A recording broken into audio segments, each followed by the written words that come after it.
Hey guys, and welcome back to my YouTube channel.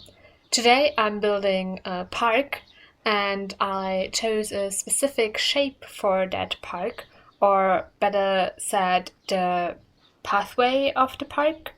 You can also already see the beginnings of that shape, and I decided to just focus on one quadrant and then copy the quadrant of that shape that I wanted to do. And here you can see me putting down fences because I didn't want to make it into actual rooms.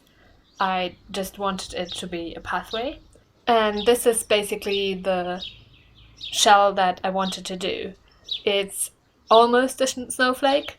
I know that the snowflake has only six arms, but in The Sims I can't do that as easily as eight because the grid system doesn't allow it to be just six arms easily. I don't know, I just thought the symmetry would be more important than it being six arms. So I did it like that. And this is basically the shell that I had for that. And I just put some more arms down, like small arms from the larger ones, so it looks more like a snowflake. Then I moved on to the requirements for a park and I put those down. So some benches so people can actually sit somewhere, and also some chairs and tables so they can also maybe eat there. And then I wanted to put in the bunch of skill building items, and the chess table was just the first one because it made the most sense. And afterwards, after I put down the requirements, I thought, well, it made more sense to have the fences that delineate the whole snowflake to be white because snow is white and not black, so I changed that. And then I put a bunch of fountains into the middle of the snowflake because I thought it would look cool and use the space well. I also needed some chairs for the chess table. I hadn't done that yet.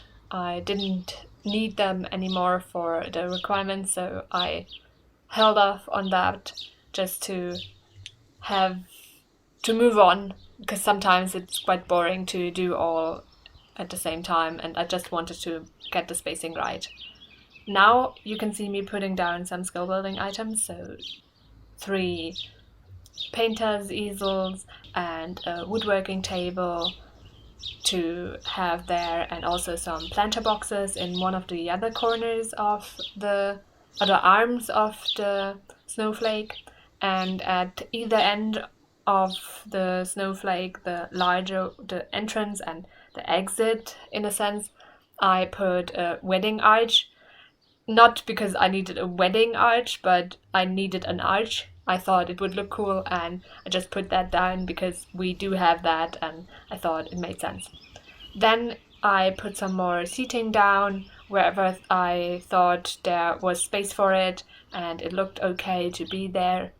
I do think the space is quite small sometimes for seating, but I wanted to put something there, and it made sense to put just a chair, an armchair there, instead of something really large or nothing.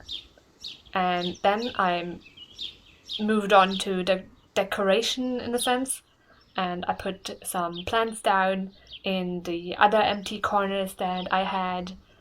And afterwards I put something into the fountains so they are less boring, not just like standing water, but actually have like some excitement in them.